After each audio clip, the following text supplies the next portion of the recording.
O homem robusto, alegre, bem equilibrado e consciente de sua força e do papel importante que representa na sociedade, não se parece em nada com o pobre lipimaníaco, constantemente preso da mais sombria tristeza e temendo sempre as desgraças que jamais lhe sucederão. É que nosso estado físico e nosso estado moral são solidários, e que, se um for seriamente afetado, o outro sofrerá sempre desta ou daquela maneira. A força silenciosa do pensamento, agindo constantemente no mesmo sentido, modela nosso corpo, burila nossos traços, dirige nossas maneiras, dá energia aos nossos gestos e regula nossa marcha, imprimindo em todo o nosso ser físico uma série de movimentos correspondentes aos de nosso estado mental. Ela nos torna agradáveis, atrativos, simpáticos ou desagradáveis, repulsivos e antipáticos. E as marcas dessas qualidades e desses defeitos mostram-se constantemente em nossa fisionomia, em nossas maneiras, em nosso porte, em nosso andar, na medida em que essas qualidades mesmas são sentidas, pois elas são diretamente percebidas por um sentido do espírito, cuja existência apenas conjeturamos. Se assim é, pode-se, pois, definir de antemão o tipo do homem atrativo, cuja personalidade magnética é desenvolvida a um certo grau. E Turnbull traça-nos assim, em seu curso de magnetismo pessoal, os sinais característicos de cada um. Vejamos em primeiro lugar o homem magnético. Homem magnético. Quando você se encontra em companhia do homem conscientemente magnético, a primeira impressão que ele lhe causa é o de bem-estar em repouso. Não é nervoso, não se agita. Você experimenta em seguida o sentimento de que ele tem em si uma força em reserva, uma força cuja localização você não pode determinar. Esta não se acha precisamente em seu olhar, nem em suas maneiras, nem em seu falar, nem em suas ações, e contudo está ali, existe e parece fazer parte dele. Eis exatamente o fato, é uma parte dele, e alguns minutos antes, por mais singular que isto lhe pareça, era, em dimensão menor, uma parte de você mesmo. Um pouco desta força de atração que ele mostra e de que você é consciente passou de você para ele, sem que disso você desse fé. Examinemos o homem de perto a fim de conhecer o segredo da fascinação que ele exerce sobre você. Observe primeiro o olhar dele. Seus olhos dominam você, ainda que ele não o olhe fixamente. Ele não o fita nos olhos, nem o olho esquerdo, mais do que o direito. Olha exatamente entre os olhos, na raiz do nariz. O olhar dele parece penetrá-lo intencionalmente. Um olhar fixo e penetrante, em que não há nada de desagradável. Você sente que ele não é impertinente, nem pode sê-lo. Você nota igualmente que ele não olha quando você fala, mas espera a sua comunicação e lhe manda depois a sua mensagem. Quando ele fala, olha para você de modo determinado, dominador, porém brando e benevolente, não se mostrando orgulhoso. Ele escuta com cortesia, mas transmite-lhe a impressão de uma vontade inflexível, e nele você percebe uma força interior, um centro de força e poder. É ele o homem que deve ser obedecido. Em uma palavra, a impressão que ele lhe deixa é a de alguém que sabe exatamente o que quer e que não se impacienta, pois está certo de obtê-lo. Eis porque é tão calmo, tão seguro de si. O saber é uma força e ele sabe que seu estado depende das leis de causa e efeito. Analisemos o que ele diz.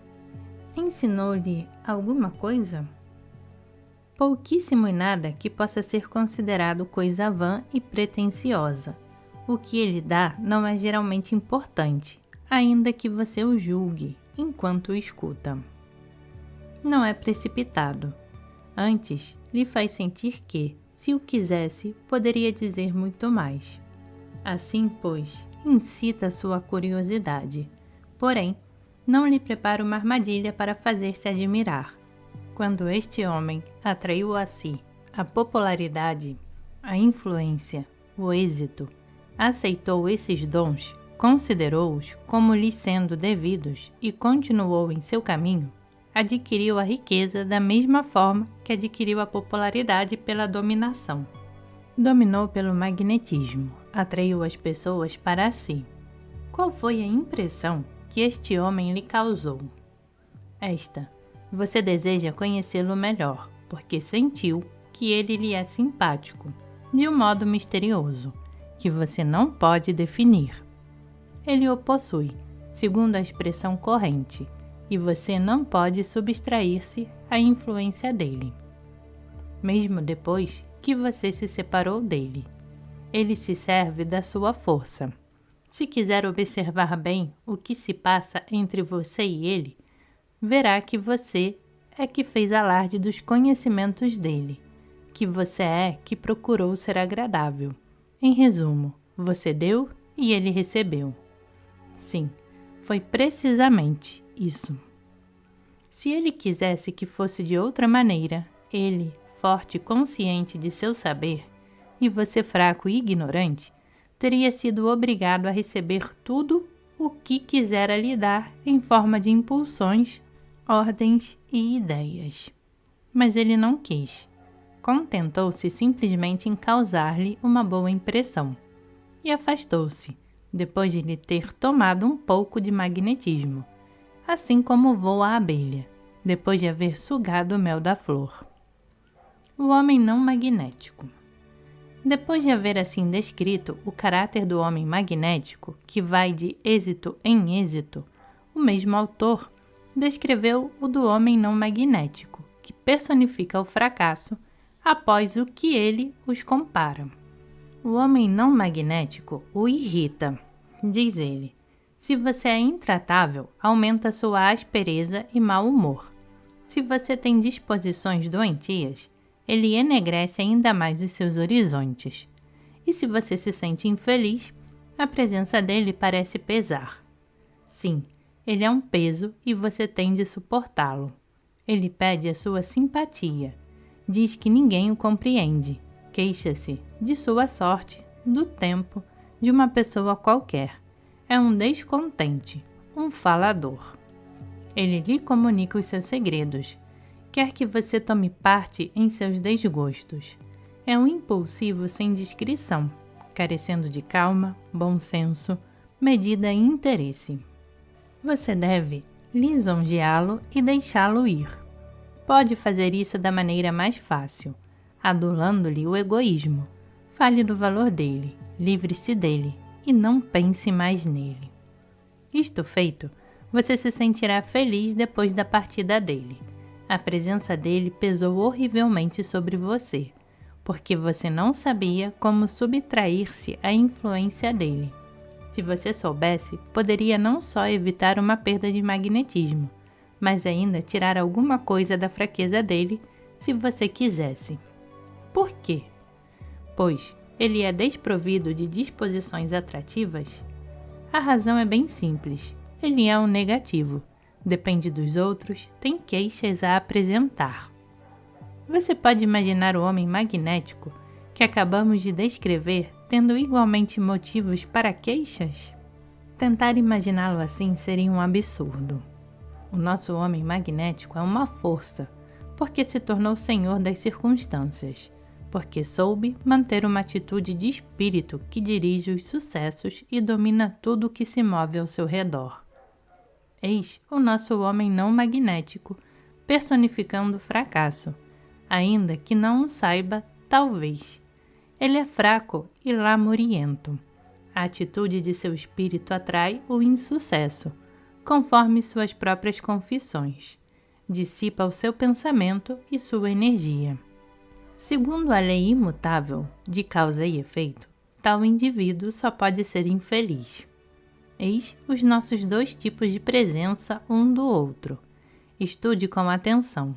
Sirva-lhe o primeiro de modelo e o segundo de advertência. Observe esses grandes preceitos que se repetem sempre aos nossos ouvidos. Não descubra os seus males.